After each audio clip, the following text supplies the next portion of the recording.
जय राधा माधव कुंज बिहारी।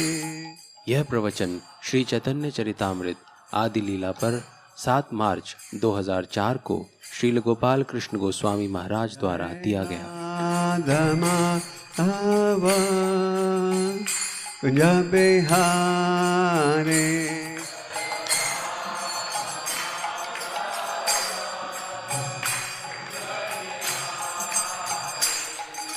गोपी जाना वल्लभ गिरिवरधारी।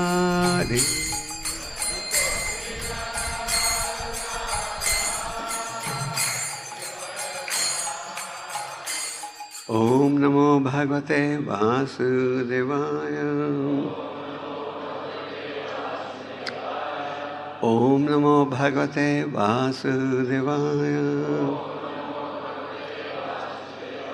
ओम नमो भगवते वासुदेवाय।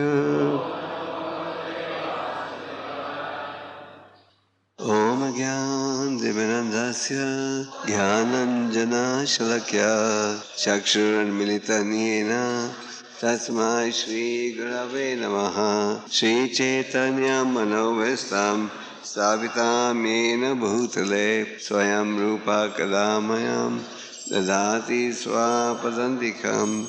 वन्देऽहं श्रीगुरुं श्रीयुतापदकमलं श्रीगुरुं वैष्णवंश्च श्रीरूपं सगजतं सहगना रघुनाथान्वितं तं सजीवं साद्वैतं सवधूतं परिजनसहितं कृष्ण चैतन्यदेवं श्रीराधा कृष्णपदां सहगना ललिता श्री विशाखान्वितं च।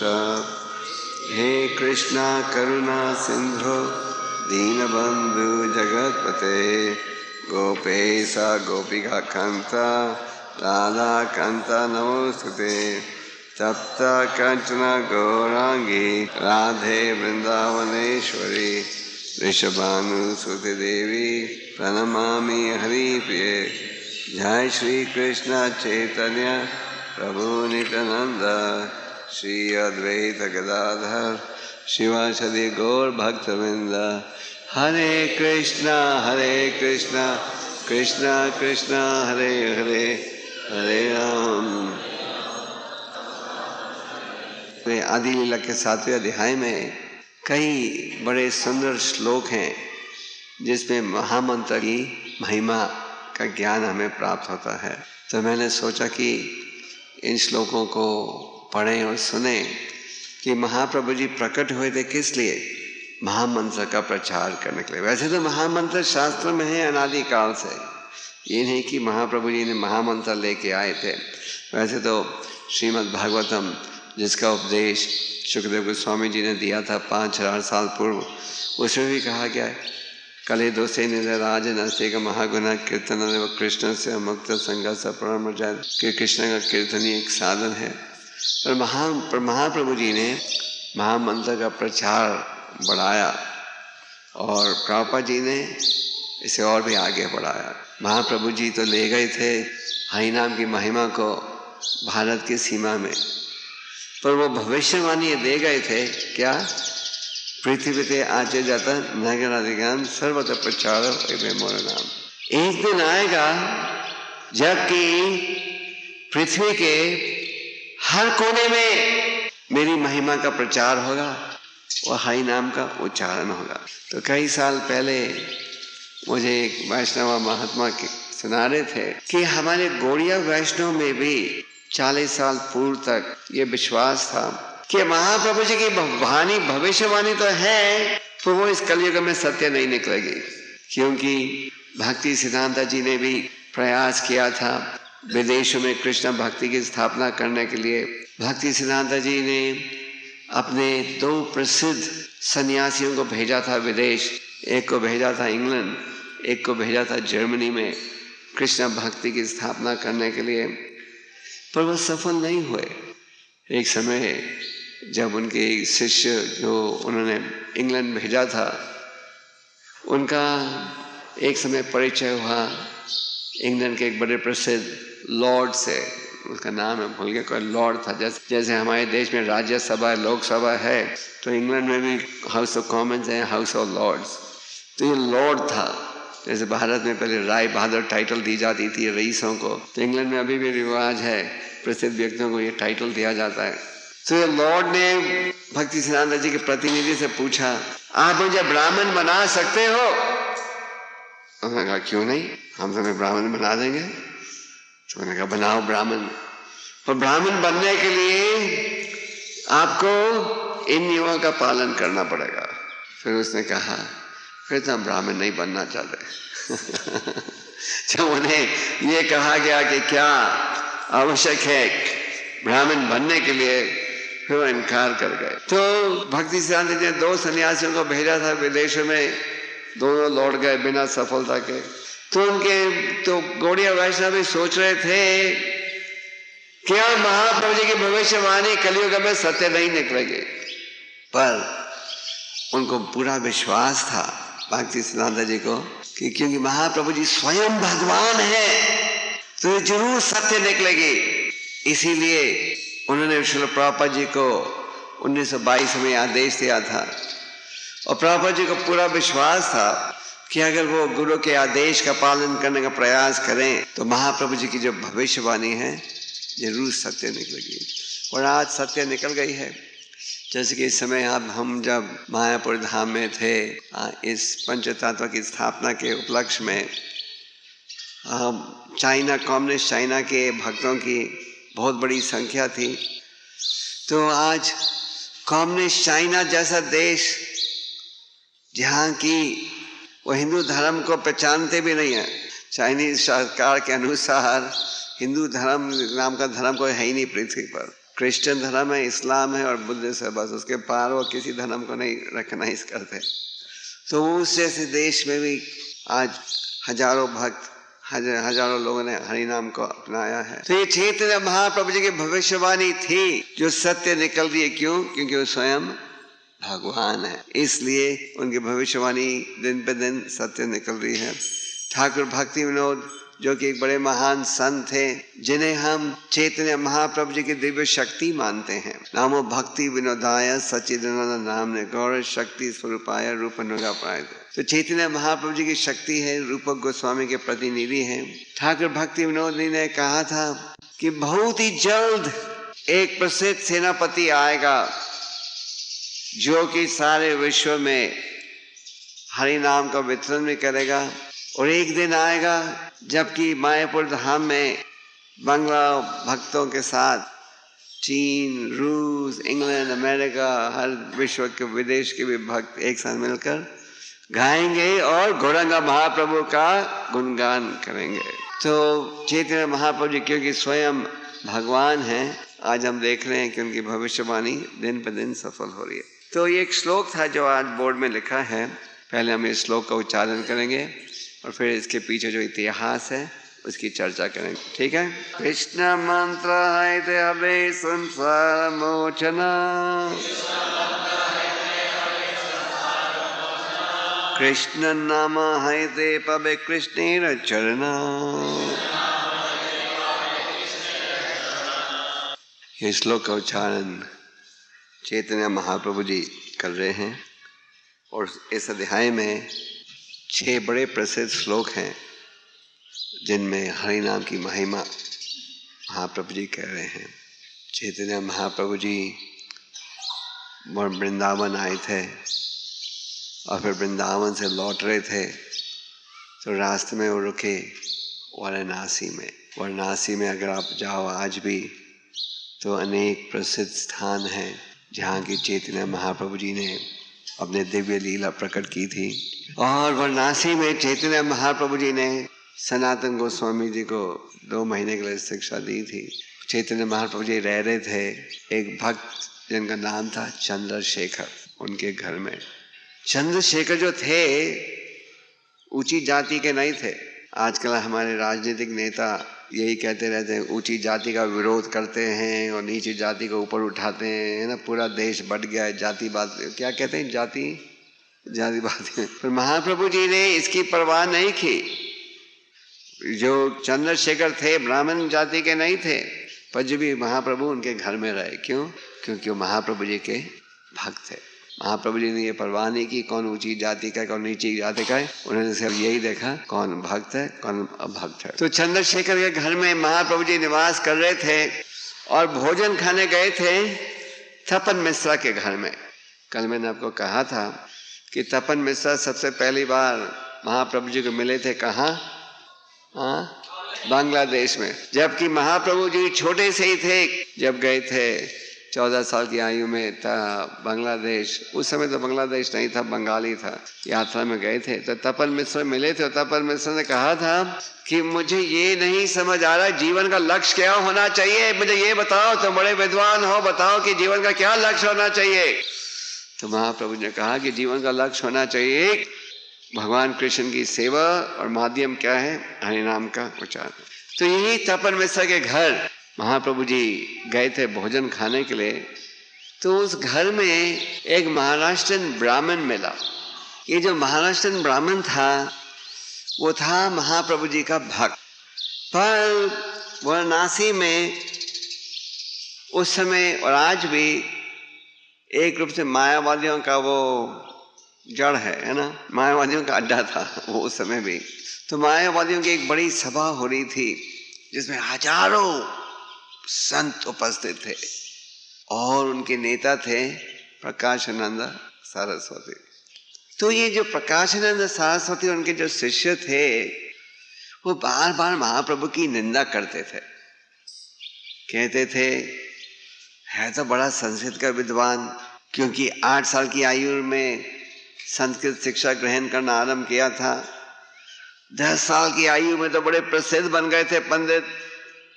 12 साल की आयु में उन्होंने अपना पाठशाला खोल दिया था संस्कृत का, क्योंकि वो गृहस्थ आश्रम में थे। तो महाप्रभु जी निमाई पंडित ने पाठशाला खोला था।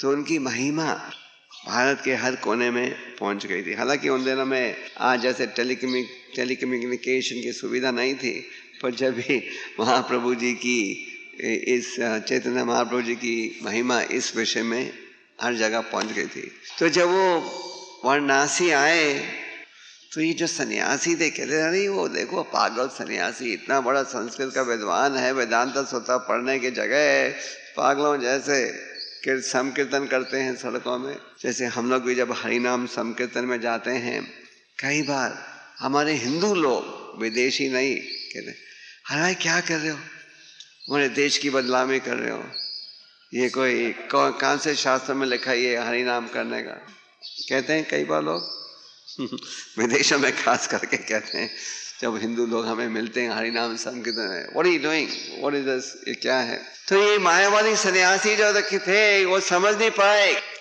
हरिनाम की महिमा, संकीर्तन की महिमा।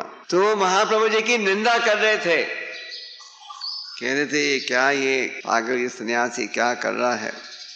तो तपन मिश्र और एक महाराष्ट्रन ब्राह्मण जो था उनको ये अच्छा नहीं लगा महाप्रभु जी की निंदा सुनते हुए। तो इस ब्राह्मण ने ऐसी योजना की कि महाप्रभु जी इन सन्यासियों को मिल सके। और सन्यासियों की सभा थी जिसमें महाप्रभु जी गए। महाप्रभु जी ने अपने व्यवहार में निम्रता प्रस्तुत किया सदा। चैतन्य चरितामृत में कहा गया है कि हमें हमारे आचरण के द्वारा धर्म के नियमों को प्रस्तुत करना चाहिए। ये नहीं कि हम ऊंचा सिद्धांत बोलें और आचरण हमारा रहे नीचे सिद्धांत का। जैसे कि मैंने कल आपको केशव कश्मीरी की कथा सुनाई थी, जबकि केशव कश्मीरी महाप्रभु जी के प्रश्नों का उत्तर नहीं दे पाए, जबकि महाप्रभु जी ने जो कमजोरियां निकाली उनकी रचना में उसका उत्तर वो नहीं दे पाए। तो जो निमाई पंडित के जो विद्यार्थी थे वो हंसी उड़ाने लगे, और महाप्रभु जी ने निमाई ने एकदम रोक दिया, कह रहे केशव कश्मीरी आज थका हुआ है इसलिए उन्हें उत्तर कल देना चाहिए।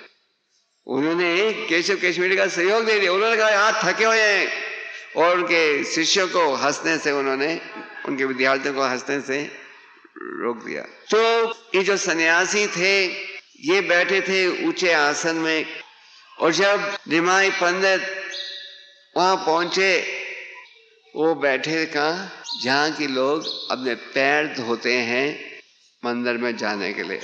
जैसे कि हर गुरुद्वारे में, मंदिर में पैर धोने के लिए एक स्थान रखा जाता है ना, जहाँ पैर धोते हो फिर अंदर जाते हो। तो निमाई बैठे थे उस स्थान में, और बाकी सब बैठे थे बड़े ऊंचे आसन में।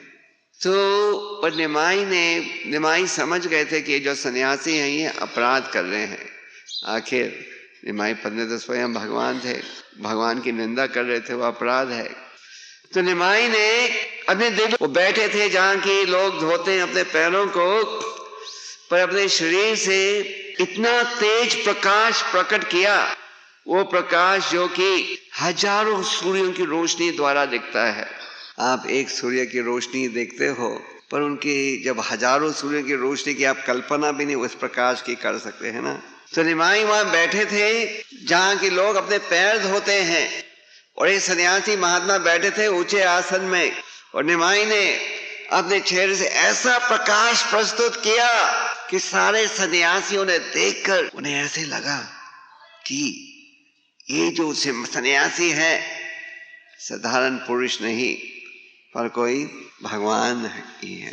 तो निमाई को निमंत्रण दिया था, आओ हमारे साथ बैठो दूसरे सन्यासियों ने। निमाई ने कहा, मैं आपके साथ बैठने का योग्य नहीं हूं, मेरे लिए ये स्थान है, आप सब ऊंचे स्थान के हो तो ऊंचे आसन में बैठ सकते हो, पर मैं तो बड़ा पतित हूं, तो मेरे लिए वही स्थान है।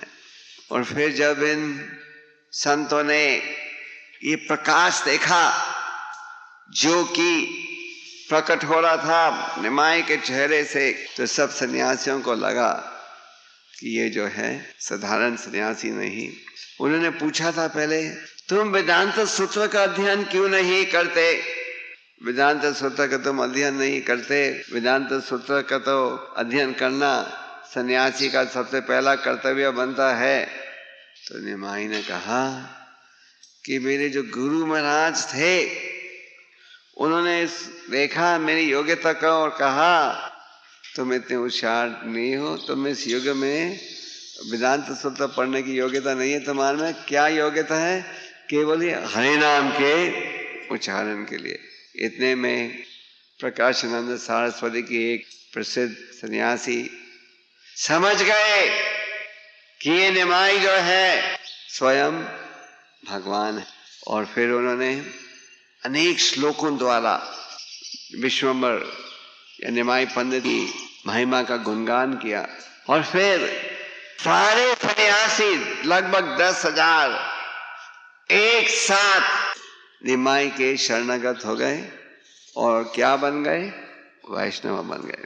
और फिर सबके सब गए वाराणसी की गलियों में हरि नाम संकीर्तन करते हुए। अब अंदाजा लगा सकते हो कि कितना सुंदर कीर्तन किया गया होगा।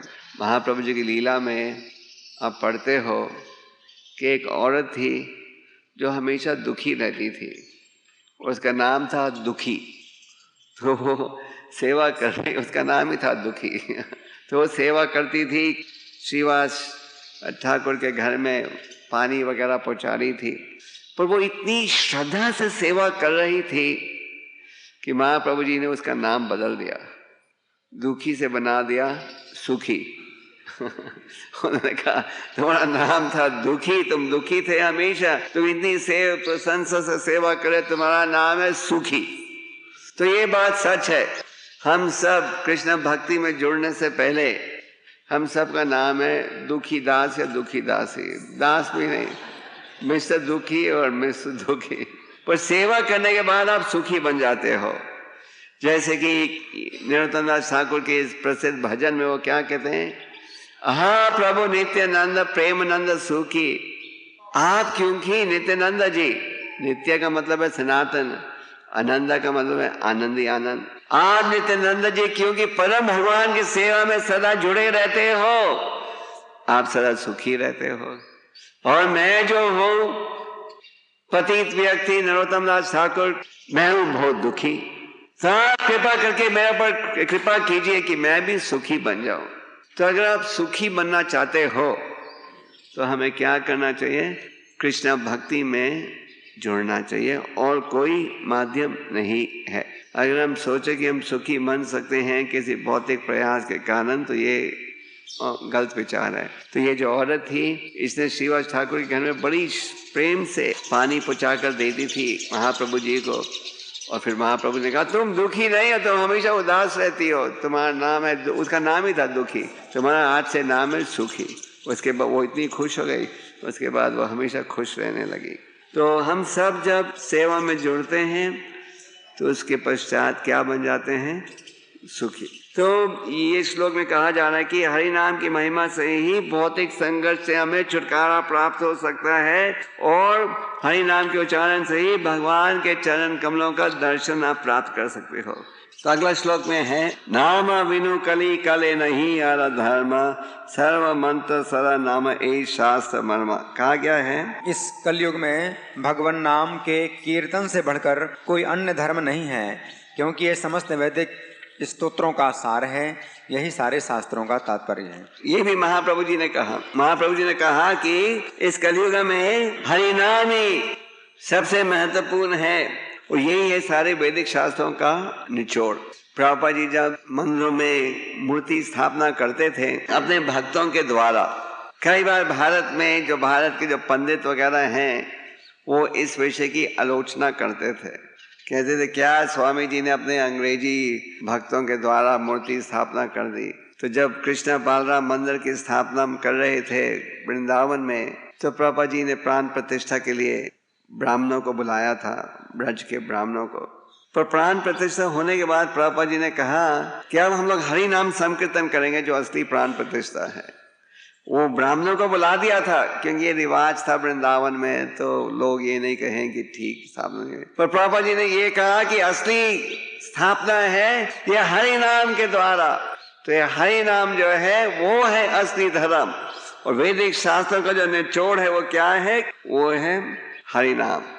तो आगे चैतन्य महाप्रभु जी ने कहा कि मेरे गुरु ने हरि नाम की महिमा बताने के बाद ये कहा कि ये हरि नाम को हमेशा अपने जीभ में रखो, हमेशा। यही नहीं कि केवल थोड़े समय के लिए जीभ में रखो और फिर जीभ में कुछ और रखो। उन्होंने कहा कि हमेशा सदा हरि नाम को रखो। जैसे कि चैतन्य महाप्रभु जी ने शिक्षा सके के 30वें श्लोक में क्या कहा है, त्रिनादपि सुनिचेन तरुरपि सहजना अमानिन मदनादेन कीर्तनादि। कीर्तनादि सदा हरि का क्या अर्थ? कीर्तनादि सदा हरि का अर्थ है सदा हरि के नाम का उच्चारण करना। तो महाप्रभु जी का आदेश क्या है कि हम सदा हरि का नाम का उच्चारण करें। तो चैतन्य महाप्रभु जी ने माया प्रकाशानंद सरस्वती और उनके शिष्यों को हरि नाम की महिमा का उपदेश देते हुए कहा कि सारे वैदिक साहित्य का निचोड़ क्या है? हरि नाम। और उनके गुरु ने क्या आदेश दिया है कि हरि नाम का हमेशा कहाँ रखो? जीभ में, अपने गले में। और इसके पश्चात उन्होंने एक और प्रसिद्ध श्लोक की रचना की, हरे नाम हरे नाम हरे नाम एव केवलम कलो न सेव न सेव न सेव एवं गति न। इसका अनुवाद, केवल इस कलयुग में आध्यात्मिक उन्नति के लिए हरि नाम हरि नाम हरि नाम के अतिरिक्त कोई अन्य विकल्प नहीं है, कोई अन्य विकल्प नहीं है, कोई अन्य विकल्प नहीं है। तो चैतन्य महाप्रभु जी ने इस प्रकार सारे मायावादी सन्यासियों को क्या किया? वैष्णव बना दिया। इसी प्रकार महाप्रभु जी ने एक समय बुद्धिस्ट हैं उनसे मिले। असल में बुद्धा जी जो है भगवान कृष्ण के अवतार हैं, पर आजकल के जो बुद्धिस्ट हैं उनका से आज की तो बात छोड़ो, आज के बुद्धिस्ट की तो आज लोग बुद्धिस्ट धर्म को अपनाते हैं नाम के लिए, क्योंकि बुद्धिस्ट धर्म में इतनी छूट है, मांस खाना, शराब पीना, जो करना है करो, कुछ भेद नहीं। जो दलाई लामा है, जो कि बुद्धिस्ट के गुरुजी हैं, है ना, वो तो हर चीज खाते हैं, शराब पीते हैं सब। तो जो बुद्धिस्ट हैं, एक समय उनके गुरुजी का चैतन्य महाप्रभु से डिस्कशन हुआ था, वार्तालाप हुआ था, और महाप्रभु जी ने उन्हें हरा दिया। जैसे आजकल क्रिकेट मैच होता है, एक टीम दूसरी टीम को हराती है, तो प्राचीन समय में फिलोसॉफिकल डिस्कशन होते थे, जिसमें कई बार एक पंडित दूसरे को हरा देता था। तो ये जो बुद्धिस्ट पंडित के गुरु के जो शिष्य थे, उन्हें बड़ा अपमान महसूस हुआ। इस निमाई पंडित ने हमारे गुरुजी को हरा दिया डिस्कशन में, इनकी बेइज्जती कर की जाए। तो उन्होंने एक पीतल की थाली में बासी सड़ा हुआ खाना रखा और वो प्लेट में जा रहे थे महाप्रभु जी को अर्पण करने के लिए। और उन्होंने महाप्रभु से कहा, हम आपके लिए महाप्रसाद लाए हैं। तो जैसे वो महाप्रसाद की प्लेट महाप्रभु को पहुंचा रहे थे, ऊपर से एक ईगल, एक बाज आई। उस बाज ने उस सड़े खाने को खा लिया और जो पीतल की थाली थी उसे उठाकर गिरा दिया गुरु के सिर में। वो पीतल की थाली जब इतना भारी वजन की होगी, गिरी गुरु के सिर में, तो गुरु जी बेहोश हो गए। तो गुरु जी जब बेहोश हो गए तो सारे जो शिष्य थे उनके हृदय में पछतावा होने लगा। उन्होंने कहा कि क्योंकि हमारी बुरी नीयत थी, हम महाप्रभु जी का अपमान करने जा रहे थे, अभी देखो भगवान ने हमें सजा दी। तो फिर वो गए महाप्रभु जी के पास, महाप्रभु जी से कहने लगे कि हमने ये दोषी विचार से हम आए थे और ये इस थाली में सड़ा हुआ खाना था, महाप्रसाद नहीं था। अब हमारे गुरु जी बेहोश हो गए हैं हमारे अपराध के कारण, कृपा करके आप उन्हें होश में लाओ। तो क्या करना चाहिए? महाप्रभु जी ने कहा, तुम अपने गुरु के कानों में जाकर हरे नाम का उच्चारण करो। और शिष्यों ने यही किया, जाकर गुरु के कानों में हरे कृष्णा सुनाया। और जैसे महामंत्र सुनाया, गुरु जी होश में आ गए और सारे बुद्धिस्ट जो हैं ये चमत्कार देखकर बड़े आकर्षित हो गए। और फिर सारे बुद्धिस्ट जो थे उस समय महाप्रभु जी के भक्त बन गए। तो महाप्रभु जी की अनेक दिव्य लीलाएं हैं। जैसे कि मैंने कल कहा था, महाप्रभु जी ने 1 साल के लिए कीर्तन किया था, जिसके द्वारा 200 आम पैदा हुए थे। महाप्रभु जी ने अद्वैताचार्य को भी अपना विराट रूप दिखाया था। विराट रूप वही विराट रूप दिखाया जो कि कृष्ण भगवान ने दिखाया था, किसे? अर्जुन को कुरुक्षेत्र के युद्ध में। उस विराट रूप में अद्वैताचार्य ने क्या देखा? सारे देवताओं को, बिल्कुल वही विराट रूप उन्होंने भी प्रकट किया था। इसी प्रकार श्रीवास के घर में एक समय महाप्रभु जी ने अपना महाप्रकाश रूप प्रस्तुत किया अपने 5 प्रसिद्ध भक्तों को, जिनमें एक थे खोलावेच श्रीधर। खोलावेच श्रीधर जो थे बड़े प्रिय भक्त थे, भौतिक दृष्टि से तो ज्यादा धनी नहीं थे। आप कहोगे महाप्रभु जी के तो सारे ही भक्त गरीब थे, तो हम भी गरीब रहेंगे क्या?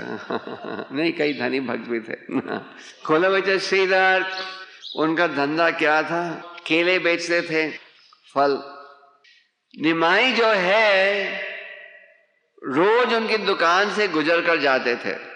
रोज हम जब नवद्वीप धाम का परिक्रम करते हैं तो उस स्थान से गुजर कर जाते हैं जहाँ की खोलावेच श्रीधर की दुकान थी। तो निमाई रोज खोलावेच श्रीधर की दुकान के आगे से जाते थे। खोलावेच श्रीधर का एक गुण ये था कि वो सदा निरंतर हरि नाम का जाप करते रहते थे, दिन में भी और रात में भी। इतना तक कि रात के समय वो हरे कृष्णा करते थे थोड़ी जोर से। तो जो उनके पड़ोसी हैं ना, वो शिकायत करते थे। तो उनके जो पड़ोसी है वो कहते थे, क्या तुम भूत सवार हो गए हो? तुम सोते नहीं हो रात को, हमें सोने नहीं देते, तुम खाना क्यों नहीं खाते? और महाप्रभु जी उनकी दुकान में जाते थे और कहते थे, देख लो भाई खोलावेच श्रीधर, तुम तो गरीब हो, दुर्गा की पूजा क्यों नहीं करते, अमीर बन जाओगे। पर खोलावेच श्रीधर में पूरा विश्वास था कृष्ण भक्ति में। और महाप्रभु जी उनकी दुकान में जाते थे और उनसे सौदा करते थे। पहले पूछते क्या भाव है, तो भाव बताता, नहीं नहीं तुम्हारा भाव बहुत महंगा है, सस्ता दाम में दो। कुलवैचर श्रीधर की आमदन जो थी छोटी सी थी, और पर वो आमदन का 50% वो खर्चते थे गंगा नदी की उपासना में। और उन्हें बड़ा आनंद आता था जब ये गिराक रोज आते थे, महाप्रभु रोज आते थे गिराक के रूप में उनकी दुकान में। असल में कुलवैचर श्रीधर के विषय में कहा गया है, उनको रहते थे एक कमरे में, और उस कमरे के ऊपर कोई छत भी नहीं थी, और उनके पास केवल एक ही धोती थी, और उस एक धोती में भी 11 छेद। आपके पास एक धोती से तो शायद ज्यादा है सब। तो एक समय महाप्रभु जी ने जब निर्णय कर लिया था अपने महाप्रकाश रूप को प्रस्तुत करने के लिए, तो उन्होंने अपने भक्तों को बोला, जाओ कुलवैचर श्रीधर को लेकर आओ। तो घर घर वो जा रहे थे कुलवैचर, उन्हें पता नहीं था कुलवैचर श्रीधर का घर कहाँ है। महाप्रभु जी ने कहा तो वो है घर जहाँ की वो सदा निरंतर हरे नाम का जाप कर रहा है। तो जब वो कुलवैचर श्रीधर के घर पहुंचे, उन्होंने कहा कि महाप्रभु आपको निमंत्रण दे रहे हैं आने के लिए। वो तो बहुत खुश हो गए।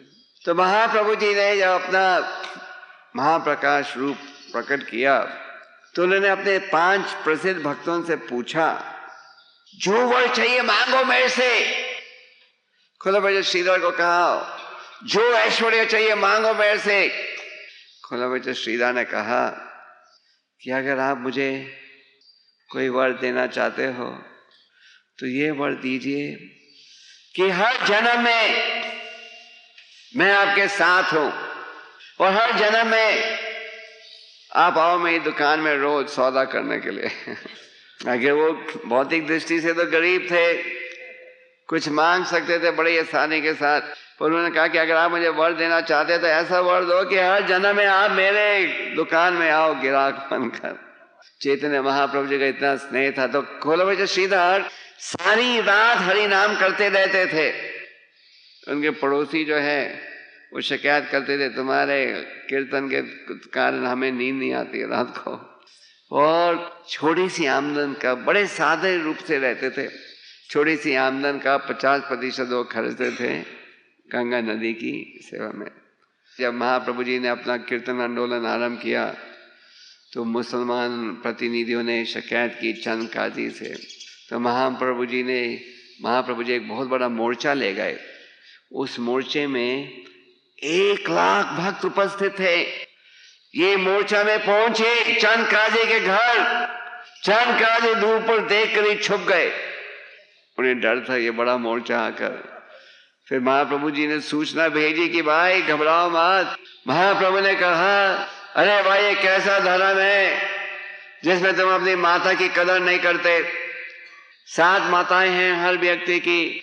एक माता जिसके गर्भ से आप जन्म लेते हो, गुरु की पत्नी, पृथ्वी, गाय, ब्राह्मण, गाय को भी माता माना जाता है। तो महाप्रभु जी ने कहा ये कैसा धर्म है जिसमें तुम माता को कत्ल करते हो। तो उस चंद काजी ने स्वीकार किया कि हमारे धर्म में कमजोरियां हैं। और चैतन्य महाप्रभु जी ने चंद काजी को मिलने से पहले बहुत बड़ा कीर्तन किया था, कई घंटों का एक साथ। तो इस कीर्तन करने के पश्चात उन्हें प्यास लग रही थी। जब प्यास लग रही थी वो पानी पीने गए। पानी पीने कहाँ गए? कुलवैचर श्रीधर के घर। कुलवैचर श्रीधर के घर में एक ही बर्तन था, एक ही ग्लास। उसी ग्लास जिससे कुलवैचर श्रीधर रोज पानी पीते थे, जिस ग्लास में वो खाना खाते थे, उस ग्लास को लेकर उन्होंने पानी डालकर पानी पीना शुरू कर दिया। जब कुलवैचर श्रीधर ने देखा कि महाप्रभु जी उनके झूठे ग्लास में पानी पी रहे हैं, उन्होंने कहा आप क्या कर रहे हो? ग्लास छीनने की कोशिश की उनके हाथों से। और महाप्रभु ने कहा नहीं। उन्होंने कहा ये तो मेरे भक्त का है। तो महाप्रभु जी ने उस ग्लास से पानी पिया। और फिर जब चंद काजी के साथ वार्तालाप हुआ तो महाप्रभु जी ने हरि नाम की महिमा जो है उसकी महिमा को स्थापित किया। और इसलिए चंद काजी आज भी हमारे भक्त जब मायापुर जाते हैं चंद काजी की समाधि में जाकर प्रणाम करते हैं, क्योंकि चंद काजी ने ये आदेश दिया था आगे की पीढ़ियों को कि किसी रूप में आप हरि नाम संकीर्तन को में किसी प्रकार की अड़चन नहीं डालना। तो महाप्रभु जी किस प्रकार उन्होंने सर्वभौम बलाचार्य को आकर्षित किया भक्ति के प्रति। प्रकाशानंद सरस्वती उनके 10,000 शिष्यों को आकर्षित किया। जो बुद्धिस्ट थे निराकारवादी उन्हें भी आकर्षित किया। फिर चैतन्य महाप्रभु जी ने चंदकाजी को आकर्षित किया। फिर ये जो सर्वभौम भट्टाचार्य थे वो भी बड़े उच्च कोटि के मायावादी थे, उन्हें भी आकर्षित किया। तो चैतन्य महाप्रभु जी जब यात्रा करते थे अलग अलग घरों में रहते, भक्तों के घरों में रहते थे, तो उन्होंने कहा कि अब मैं जा रहा हूँ दक्षिण भारत की ओर। तो सर्वभौम भट्टाचार्य ने कहा 5 दिन और रुक जाओ, दिल भरा नहीं। तो फिर महाप्रभु जी उनके घर में 5 दिन और रुक गए और फिर उन्होंने यात्रा शुरू की। पहले तो महाप्रभु जी अकेले जाने वाले थे, पर फिर नित्यानंद जी और सर्वभौम भट्टाचार्य ने कहा नहीं, आप इतनी लंबी यात्रा अकेले नहीं कर सकते। तो उन्होंने साथ में किसे भेजा? काला कृष्णदास को भेजा। तो महाप्रभु जी ने दक्षिण भारत की जब यात्रा शुरू की, उस यात्रा शुरू करने से पहले सर्वभौम भट्टाचार्य ने उन्हें सूचना दे दी थी कि जब आप दक्षिण भारत में पहुंचोगे तो वहां आपको एक बड़े प्रसिद्ध भक्त मिलेंगे जिनका नाम रहेगा रामनंदा रॉय। रामनंदा रॉय जो थे वैसे तो मद्रास के राज्यपाल थे, पर राज्यपाल होते हुए भी भगवान के भक्त थे। रामनंदा रॉय के विषय में कहा जाता है कई बार कि वो विशाखा के अवतार हैं, कई बार कहा जाता है अर्जुन के अवतार थे। राज्यपाल होते हुए अपने आप को तुच्छ सेवक मानते थे। और उस समय उड़ीसा का राजा था महाराज प्रतापरुद्र, और जो मद्रास था वो भी थे, उसके राजा भी थे महाराज प्रतापरुद्र।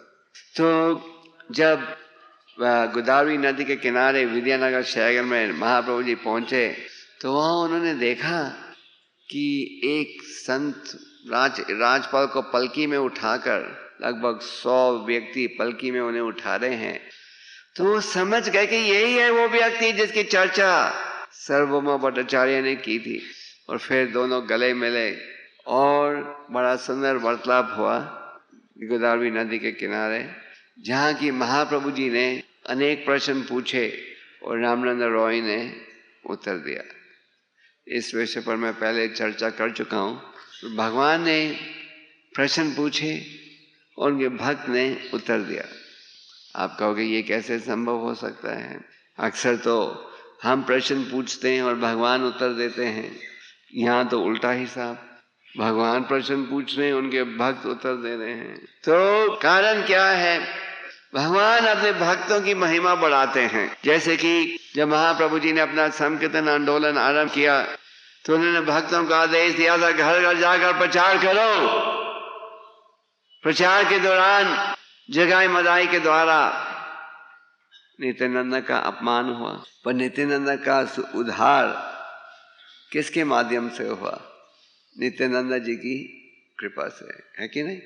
उनका उद्धार हुआ नित्यानंद जी की कृपा से, चैतन्य महाप्रभु जी की कृपा नहीं। तो भगवान अपने भक्तों की महिमा बढ़ाने के लिए उन्हें माध्यम बनाते हैं। जैसे कि चैतन्य महाप्रभु जी ने पूरे भारत में हरि नाम का प्रचार किया, पर हरि नाम के प्रचार की विश्व में प्रचार करने की महिमा किसके द्वारा उन्होंने की? प्रभुपाद जी के द्वारा। तो चैतन्य महाप्रभु जी ने अनेक प्रश्न पूछे और रामनंदा रॉय ने उत्तर दिया। जैसे कि आप देखते हो जब भीष्मदेव जी शरीर त्याग रहे थे तो उस समय भगवान श्री कृष्ण पांडव भाइयों देवता देवियों के साथ उपस्थित थे, पर भगवान ने युधिष्ठिर से कहा तुम पूछो कि जीवन का क्या लक्ष्य होना चाहिए। और सब उपस्थित थे, भगवान उपस्थित थे और भीष्मदेव ने उपदेश दिया। तो भगवान अपने भक्तों की महिमा बढ़ाने के लिए उनके दास भी बन जाते हैं और उनसे प्रश्न भी पूछते हैं। तो चैतन्य महाप्रभु जी ने अनेक प्रश्न पूछे, पर एक प्रश्न ये पूछा था कि कौन सा गीत व्यक्ति को हमेशा गाना चाहिए। तो महाप्रभु रामानंद रॉय ने कहा कि वो गीत जिसके द्वारा राधा कृष्ण की प्रशंसा हो, और राधा कृष्ण की प्रशंसा कौन से गीत के द्वारा होती है? हरे कृष्णा कृष्णा कृष्णा हरे हरे, हरे राम राम राम हरे हरे।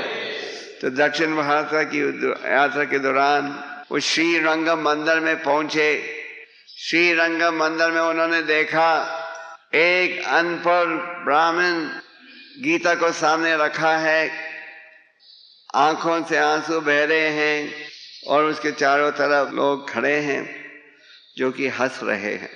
तो महाप्रभु जी कहे, पर महाप्रभु जी इस ब्राह्मण को देखकर ये पहचान सके कि जो ब्राह्मण है शुद्ध भक्ति के लक्षण प्रकट कर रहा है।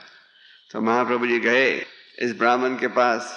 महाप्रभु जी ने पूछा कि इसके कि आंसू क्यों बह रहे हैं तुम्हारे नेत्रों से, क्या कारण है?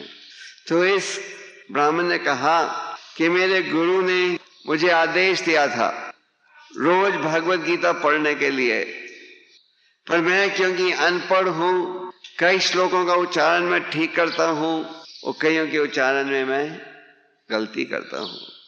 तो मैं जब मैं गलती करता हूँ तो लोग हंसते हैं, और गांव के लोगों को पता था कि ये अनपढ़ ब्राह्मण है, तो गांव के लोग सोचते थे अनपढ़ है पर दिखावा कर रहा है कि बड़ा पंडित है। तो इस दृष्टि से भी वो हंस रहे थे। तो महाप्रभु जी ने फिर आगे ये भी पूछा कि पर भक्ति के लक्षण कैसे प्रकट हो रहे हैं? तो उसने कहा कि जब मैं भगवान की वाणी को पढ़ता हूँ, जब मैं भगवान के उपदेश को पढ़ता हूँ, मुझे इतना आनंद आता है कि मेरे नेत्रों से आंसू बहते हैं, मेरे बाल खड़े हो जाते हैं और मेरा शरीर जो है कांपने लगता। तो महाप्रभु जी ने उस ब्राह्मण को गले लगाया और कहा तुम असली गीता के संदेश को समझ गए हो। तो प्रभुपाद जी इन श्लोकों के तात्पर्य में समझाते हैं कि ब्राह्मण जो है उसमें एक ही गुण था। वो गुण यह था कि वो अपने गुरु के आदेश का पालन कर रहा था। गुरु का आदेश था रोज नियमित रूप से 18 अध्याय पढ़ने के लिए, और क्योंकि वो गुरु के आदेश का पालन कर रहा था, उसका ये परिणाम हुआ क्या कि स्वयं भगवान ने आकर उसे दर्शन दिया। तो अगर हम भी उसी प्रकार आदेश का पालन करें तो हमारा भी वो सौभाग्य हो सकता है। तो ऐसे कृष्णदास काविराज जी कहते हैं कि चैतन्य महाप्रभु जी की कृपा से अंधा व्यक्ति देख सकता है, गूंगा व्यक्ति बोल सकता है, बहरा व्यक्ति सुन सकता है, और लंगड़ा व्यक्ति नहीं पहाड़ों के पार जा सकता है। चलना तो इतना आसान कठिन नहीं है, पहाड़ों के पार जाना कठिन है। तो कृष्णदास काविराज जी का कहना है कि चैतन्य महाप्रभु जी की कृपा से असंभव कार्य संभव हो जाता है, और उनकी कृपा के बिना संभव कार्य भी असंभव हो जाता है। तो कृष्णदास काविराज जी कहते हैं कि हमें चैतन्य महाप्रभु जी के शरणागत होना चाहिए। तो हम लोग महाप्रभु जी की महिमा का गुणगान करते हैं, स्मरण करते हैं, पर हमारा असली भाव होना चाहिए क्या कि हमने तन मन धन से चैतन्य महाप्रभु जी की शिक्षा के आधार पर ही रहना है। और महाप्रभु जी ने कहा कि चेतना को शुद्ध बनाने के लिए एक हरे नाम का उच्चारण करो, दूसरा श्रीमद् भागवतम भागवत गीता का अध्ययन। इसलिए हम इस्कॉन के हर मंदिर में रोज नियमित रूप से भागवतम गीता का अध्ययन करते हैं।